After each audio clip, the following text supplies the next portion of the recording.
स्थानिक गुन्हे शाखेच्या पथकाने अतुल चौंडियेसह तिघांना ठोकल्या बेड्या।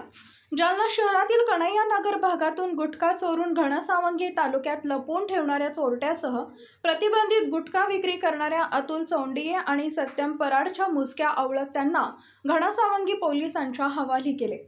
मध्य प्रदेशमधील बुरानपूर येथून महाराष्ट्रात प्रतिबंधित असलेल्या विविध कंपनीचा गुटखा जालन्यात आणून विक्री करणाऱ्या अतुल चौंडिया आणि सत्यम पराडच्या गोदामातून कन्हैया नगर येथीलच राहुल जाधव यांनी चोरत एक टाटा एस गाडीतून घनसावंगी तालुक्यातील करडगाव वाडी शिवारात दडपून ठेवला असल्याची माहिती स्थानिक गुन्हे शाखेला कळताच गुन्हे शाखेच्या पथकाने राहुल जाधवसह अतुल चौंडिया आणि सत्यम पराडला बेड्या ठोकत घनसावंगी पोलिसांच्या स्वाधीन केले।